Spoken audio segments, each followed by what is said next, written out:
TTD chairman BR Naidu వ్యవహార శైలి, అదేవిధంగా తిరుపతి లడ్డు కాంట్రాక్ట్ స్కామ్ మీద జగన్మోహన్ రెడ్డి గారు ఆగ్రహం వ్యక్తం చేస్తూ ఒక ట్వీట్ చేశాడు. పవిత్రమైనటువంటి తిరుమల ఆలయ ప్రతిష్టను దెబ్బతీస్తున్నారని చెప్పేసి విమర్శలు చేస్తూ పవిత్రమైన తిరుమలను స్వార్థ రాజకీయాలకు వేదికగా మార్చేశాడు నారా చంద్రబాబు నాయుడు గారు అనేసి ఇంకొంచెం ఘాటుగానే స్పందించాడు ఈసారి.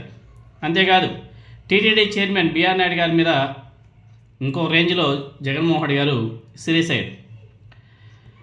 దేశంలోనే కాదు ప్రపంచవ్యాప్తంగా కోట్లాది మంది భక్తులకు కలియుగ ప్రత్యక్ష దైవం శ్రీ వెంకటేశ్వర స్వామి కొలువై ఉన్న తిరుమల తిరుపతి ఆలయాల నిర్వహణ, పరిపాలన అత్యంత పవిత్రమైన బాధ్యత, అత్యంత నిష్ఠతో చేయాల్సినటువంటి బాధ్యత.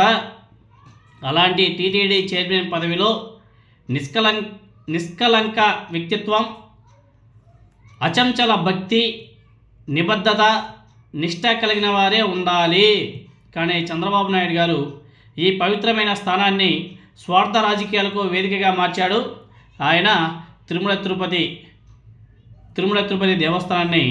దేవస్థానం యొక్క ప్రతిష్టను మండగలిపేలా వ్యవహరిస్తున్నాడని చెప్పేసి ఆగ్రహం వ్యక్తం చేశారు.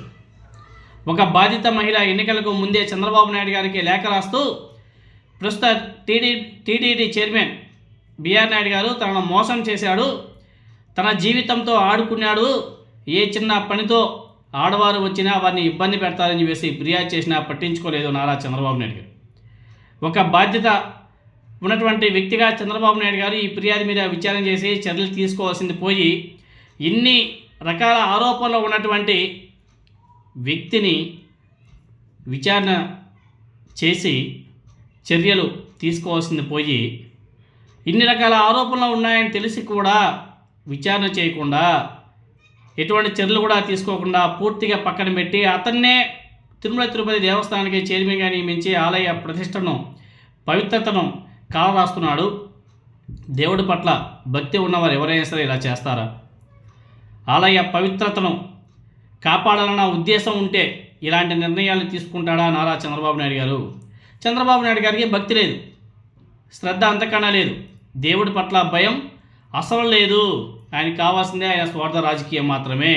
స్వార్థ రాజకీయాలకు ఎవరినైనా సరే బలి చేస్తాడు, ఎటువంటి వాటినైనా సరే మండగలిపేస్తుంటాడు. లడ్డూలో వాడే నెయ్యి విషయంలోనే చంద్రబాబు నాయుడు గారి అదే నిర్లక్ష్యం. నెయ్యి క్వాలిటీ బాగోలేదని ఈ చంద్రబాబు నాయుడు గారి హయాంలోనే కూటమి అధికారంలోకి వచ్చిన తర్వాతే కూటమి అధికారం ఉన్నప్పుడే టీటీడీ ల్యాబ్ రిజెక్ట్ చేసి తిప్పి పంపినటువంటి నెయ్యి మళ్ళీ అదే క్వాలిటీ లేకుండా మళ్ళీ అదే నెయ్యి ట్యాంకర్లను తన హయాంలోనే వేరే వారి పేరిట తిరిగి టీటీడీకి రావడం, ఆయన హయాంలో వచ్చిన అవే ట్యాంకర్లను టీటీడీ అంగీకరించి అనుమతించడం, అక్కడి నుంచి తిరుమల లడ్డు తయారులో వాడడం. ఇదే విషయాన్ని సిబిఐ సిట్ మొదటి ఛార్జీ షీట్ 64వ పేజీ 91వ పేజీల్లోనూ, ఫైనల్ ఛార్జీ షీట్ 44వ పేజీలోనూ చాలా స్పష్టంగా చెప్పింది.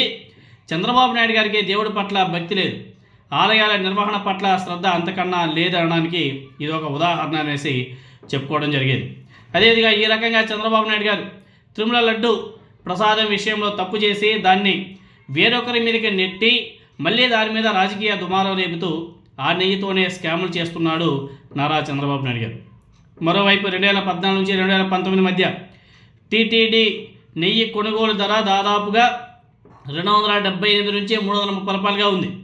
2019-2024 మధ్య కూడా నెయ్యి సగటు రేటు దాదాపుగా అంతే. అంటే చంద్రబాబు నాయుడు గారు తాను ముఖ్యమంత్రిగా ఉంటూ నెయ్యి విషయంలో తప్పుడు ఆరోపణలు చేస్తూ దానిపై రాజకీయ దుమారం రేపుతూ తన హెరిటేజ్కి చెందినటువంటి మ్యానుఫ్యాక్చరింగ్ కంపెనీ ఇందాపూర్ డైరీకి కిలో నెయ్యి 658 రూపాయలకు 2025లో అమ్ముకునేందుకు కట్టబెట్టి లాభాలు ఆర్జిస్తూ స్కాములు చేస్తూ టీటీడీకి నెయ్యి సరఫరాను తన సొంత ఆదాయ మార్గంగా మార్చుకోవడం జరిగింది. ఆలయాల నిర్వహణలో చంద్రబాబు నాయుడు గారికి భక్తి లేదు, శ్రద్ధ అసలు లేదు, నిష్ఠ ఇంకా మర్చిపోవడమే, నిజాయితీ అంతకన్నా లేదనడానికి ఇది మరొక ఉదాహరణ అని చెప్పేసి జగన్మోహన్ రెడ్డి గారు తన పోస్ట్లో పేర్కొనడం జరిగింది. ఈరోజు శాసన మండలిలో వైఎస్ఆర్ కాంగ్రెస్ పార్టీ ఎమ్మెల్సీలు దుమ్ము దులిపేశారు. ఆయన ఎవరో మాధవరావు, నా సామిరంగా నా భూతో నా భవిష్యత్. అది తర్వాత పర్వతిరెడ్డి, చంద్రశేఖర్ రెడ్డి ఇంకొక రేంజ్ అయింది.